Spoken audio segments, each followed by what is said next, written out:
모빌리에서 긴급으로 다뤄드립니다. SKC, 요즘 주가가 천당과 지옥을 오가는 중이죠. 가뜩이나 장도 어려워 죽겠는데 왜 유독 SKC는 9월의 마지막과 10월의 시작이 이렇게까지 요란할까요? 호재 하나에 하루 만에 고가로 10%까지 올랐다가 악재 터지니까 마이너스 15% 급락했다가 정말 예민하게 반응하고 있습니다. 오늘 모빌리에선 SKC의 호재, 악재 하나씩 이슈 풀어보면서 변동성 왜 이렇게 크게 나오는지 정리해 볼 거고요. 다른 소재주들은 잘 가고 있는지, 증권사 의견은 어떤지 10월 맞이 종합적으로 한번 정리 싹 하겠습니다. 지난 9월 30일 모 매체에서 단독을 걸고 기사가 하나 나온 건데요.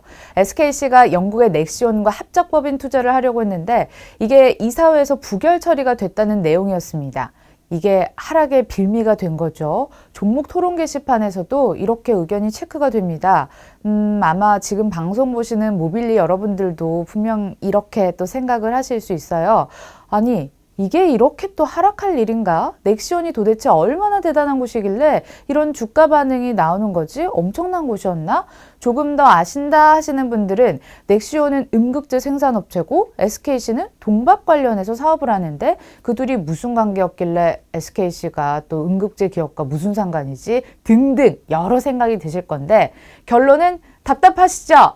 예, 지금부터 배경 설명해드리겠습니다. 때는 머지않은 9월 24일로 올라갑니다. SKC가 투자자들의 마음에 불을 붙였습니다. 인베스터 데이를 열고 비상하겠다라고 선포를 했어요. 다가올 2025년까지 기업가치 30조 원 규모의 글로벌 모빌리티 소재 회사가 되고 싶은데 이제는 성장 동력으로 안착한 동박 사업은 규모를 키워서 2022년까지 1등 기업으로 자리매김할 거고 또 새롭게 차세대 양극재, 차세대 음극재 사업에도 진출하겠다고 한 거죠.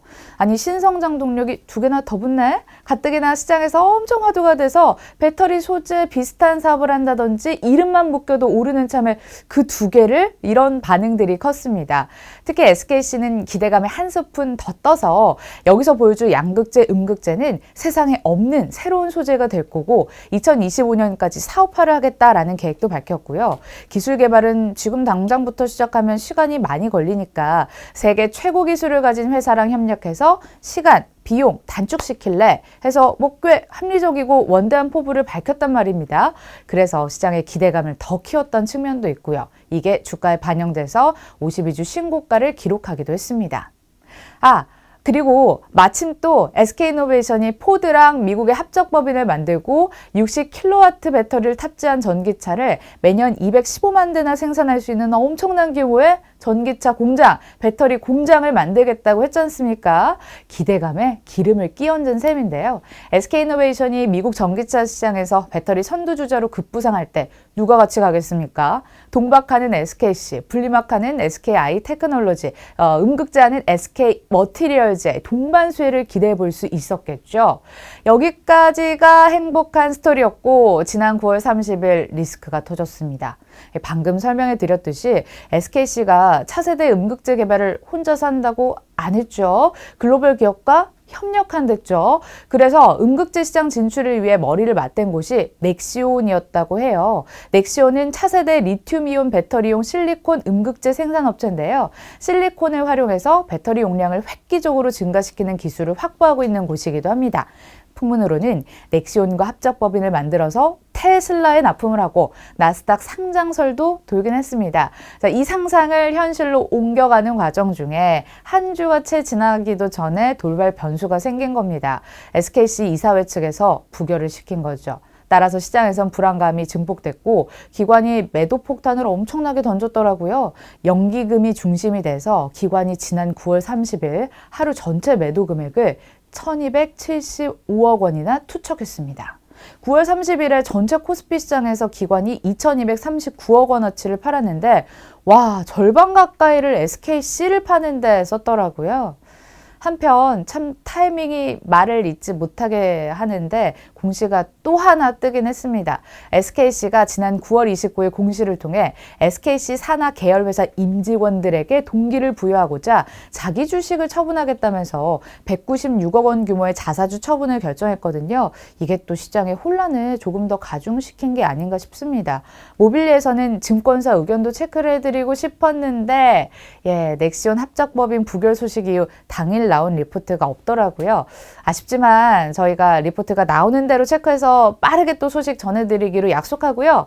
SKC가 인베스터 데이에서 그래도 양극재 시장 진출을 위해서도 글로벌 기업과 협력해서 사업을 추진할 계획도 밝혔고 음극재 사업을 아예 접는다고 하진 않았습니다. 따라서 희망찬 그리고 주가에 도움된 소식을 계속해서 주주들한테 전해줬으면 하는 바람까지 전해봅니다.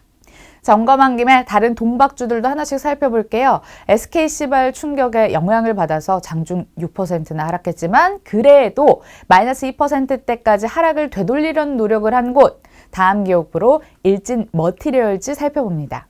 일진 머티리얼즈는 2020년 기준 국내 시장 점유율 1인자입니다. 하지만 SKC가 무서운 속도로 시장 점유율을 치고 올라오니까 마냥 안심할 수 없는 상황이겠죠.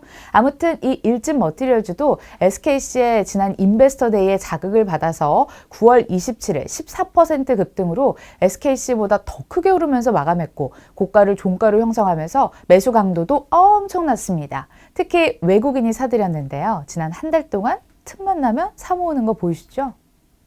다만 일진 머티리얼즈가 지난 9월 27일 이처럼 폭등했던 뚜렷한 이유는 없었습니다. 아직 기업 입장에서 추가적인 호재성 발표도 내놓지 않고 있고 리포트도 없었거든요. 아마도 이날 오른 건 수급에 의한 상승, 추세적인 상승, 섹터의 상승 정도로 해석을 해볼 수 있을 텐데 뭔가 좀 더 나와줘야겠죠. 한국투자증권은 좀 늦긴 했지만 이제는 보여줄 차례인 것 같다라는 긍정적인 리포트를 내놨습니다. 핵심 고객사인 삼성 SDI가 BMW향 5세대 전지와 리비안향 원통형 전지 양상을 시작했거든요.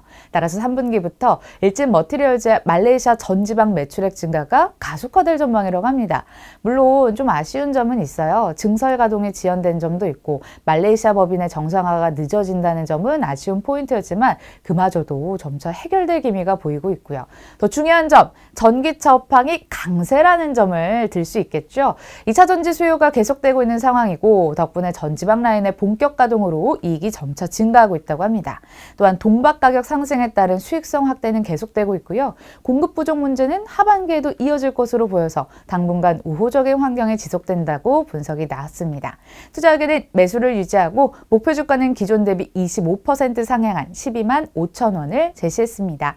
다음 기업은 솔루스 첨단 소재입니다. 동박 사업을 하고 있죠. 솔루스 첨단 소재의 마음도 급해질 것 같은데 5월에 룩셈부르크에 동박 공장을 진설한다는 발표 이후 아직 다음 행보가 전해지지 않고 있습니다. 과연 실적으로나마 좋은 퍼포먼스를 보여주고 있을까요? 3분기 실적에 대한 프리뷰 리포트는 찾을 수 있더라고요. 희은증권은 솔루스 첨단 소재에 대해 3분기부터 본격 성장 궤도에 진입할 것으로 전망하고 있습니다. 3분기 매출액은 1,124억 원으로 지난 분기보다 22% 증가할 것으로 보이고 영업이익은 123억 원으로 지난 분기보다 502% 증가가 예상된다고 합니다. 이렇게 한 분기 만에 확 좋아질 수 있었던 이유는 전지박에 있었는데요. 그동안 전지박의 부진한 수요율이 문제였는데 양품 생산을 확 늘렸을까요? 수요일 안정화를 통해 수익성이 대폭 개선될 것으로 전망된다고 합니다. 그리고 2분기부터 5G향 동박 출하가 다시 확대되면서 수익성 개선에 힘을 보태는 측면도 있다고 하네요. 또한 사업 비중 중 두 번째로 높은 첨단 소재 분야에서도 갤럭시 폴드, 아이폰, OLED TV향 납품 확대 덕분에 OLED 소재 출하가 확대될 전망입니다. 2차 전지 소재주들은 대부분이 그렇듯 밸류나 당장 실적보다 성장 스토리를 매력으로 삼고 투자해야 되잖아요. 키움증권은 앞서 설명한 전지박 사업도 그렇고 OLED 소재 사업도 그렇고 모두 연평균 두 자릿수 성장률이 가능한 사업부라는 점을 포인트로 두면서 전망을 긍정적으로 내다봤습니다. 다시 새롭게 매수 의견을 밝히면서 비중 확대 의견을 목표 주가는 8만 원을 제시했습니다. 동박 관련 기업은 여기까지 보고요. 소재주 다룬 김에 두 군데 더 볼게요. 모빌리는 SKC를 다루면서 문득 포스코 케미칼의 안부가 궁금하더라고요. 원래도 양극재, 음극재 모두 다 하고 있어서 2차전지 종합 소재업체로 진즉에 걸어가고 있는 곳이 포스코 케미칼이었잖아요. 경쟁자 등장의 주가는 어떨까? 전망은 이상물까? 궁금했는데 9월 27일 SKC랑 같이 올랐어요. 물론 상승폭은 SKC가 더 컸긴 했는데 아무래도 시장은 SKC가 게임 체인저가 될 만한 차세대 음극재, 양극재를 내놓지 않는 이상 포스코 케미칼의 아성을 무너뜨리기 어렵지 않을까 하는 것 같았습니다. 게다가 포스코 케미칼은 양극재에 이어 음극재도 공격적인 투자를 진행하고 있다는 소식이 들려오는데요. 중국의 구형 흑연 원료 회사인 칭따오 중석의 지분 13%를 인수했습니다. 구형 흑연을 잠시 설명을 하자면 음극재 중간 원료로 흑연광석의 불순물을 제거하고 에너지 용량과 수명을 높이는 역할을 하는데 여기까지 좀 개념이 어려울 수 있는데 복잡하게 생각하실 건 없습니다.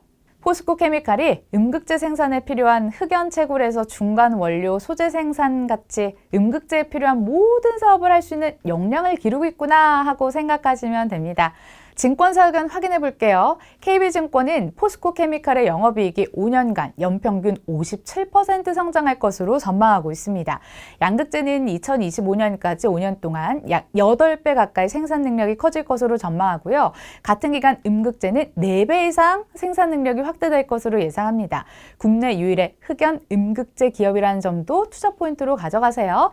KB증권은 높은 진입 장벽과 자본력을 가지고 있는 곳이라는 평가와 함께 목표 주가 20만 원을 제시했습니다. 자, 목표 주가 20만 원을 제시하긴 했는데 9월 8일이 마지막 리포트라는 점, 그리고 리포트가 나온 이후에 신규 의견은 나오지 않은 상황이고 주가는 고점으로 17만 1,000원까지 올라온 상황이기 때문에 적정 주가인지에 대한 생각은 해보고 투자 판단 내리시는 게 좋을 것 같습니다. 마지막으로 양극재 기업 LNF도 보겠습니다. 최근 2주 동안 극심한 변동성을 보이고 있습니다. 9월 24일 같은 경우에 갭을 급하게 띄우면서 장중에 24%까지 급등하면서 놀래켰다가 시장이 흔들리니까 9월 28일은 주가도 흔들리면서 마이너스 6% 하락까지 변화무쌍하죠. 한 치 앞도 모르겠는 전망입니다만 그 와중에 20만 원대 목표가를 외친 리포트가 나와서 지나치기 힘들더라고요. 함께 읽어볼게요. 테슬라양 대규모 수주 기대감에 계속 달리던 거 아실 겁니다. 그러다가 미래에셋증권에서 수주 규모를 추정을 했는데요. 과거 LNF의 수주 규모와 테슬라 예상 판매량을 고려할 때 2023년과 2024년에 LNF가 테슬라로부터 5조 규모 NCMA 수주를 따내지 않을까라고 전망을 했고요. 2024년과 2026년 사이로 예상되는 SK이노베이션양 NCM 예상 수주는 4에서 5조 규모지 않을까라는 전망도 나옵니다. 대규모 수주는 계속될 것이라고 하면서 증권사 목표 주가 중엔 최고 가격인 26만 원을 제시했습니다. 이번에는 한국증권 리포트입니다. 양극재 NCMA의 최강자 LNF에 주목하자고 합니다. 여기서 NCMA에 대해 잠깐 설명을 해드리자면 니켈, 코발트, 망간, 알루미늄을 재료로 쓰는 양극재로 니켈 비중을 90%로 끌어올려서 장거리 주행을 구현하면서도 저렴한 알루미늄을 첨가해서 가격 경쟁력도 있고요. 안정성을 강화한 차세대 배터리거든요. 이 NCMA 양극재를 LG에너지 솔루션이 테슬라에 납품하고 있고 이 LNF가 NCMA 양극재를 LG 에너지 솔루션에 공급하고 있습니다. 자, 그런데 여기 투자 핵심 포인트는 테슬라가 NCMA 양극재 채택을 가속화하고 있다는 점인데요. 롱레인지 전기차의 채택을 가속화하고 있거든요. LNF 입장에선 꿀이겠죠? 또 LG 에너지 솔루션이 GM과 전략적 파트너십을 맺고 차세대 배터리 얼티엄 배터리를 개발하고 있는데 여기에도 NCMA 전지가 쓰일 전망이라고 합니다. 자, 그렇다면 탑재량이 늘어난다는 점은 LNF 입장에선 이득이겠죠? 이렇듯 NCMA 양극재가 보편화되고 있는 점을 미뤄봤을 때 LNF의 전망은 밝다고 할 수 있습니다. 한국투자증권은 목표가 22만 원을 제시했습니다. 자, 여기까지 2차전지 소재주들 살펴봤습니다. 장기 계약이나 증설 스케줄을 밝히면서 2025년까지 실적이 가시화된 상황이라 증권업계에서는 밸류에이션에 대한 부담보다는 추가 수주나 투자 확대 등의 이벤트에 더 민감하게 반응할 수 있다면서 여전히 매수 의견을 외치거나 목표가 상향한 곳들이 줄을 이루고 있는데요. 2차 전지를 둘러싸고 호재가 계속되는 상황이라 업종 강세는 쉽게 사그라들진 않겠지만 모빌리가 그래도 강조드리고 싶은 건 요즘 시장이 굉장히 변동성이 짙습니다. 이 변동성에 뇌동 매매하시는 거 조심하시고요. 철저히 공부하시면서 인생 종목이다 싶은 곳들만 골라서 분할 매수 혹은 분할 매도 방식으로 현명하게 그때그때 대응하셨으면 하는 바람을 가지고 있습니다. 자, 오늘은 여기서 마칠게요. 다음에도 더 핫한 이슈 들고 찾아옵니다. 안녕!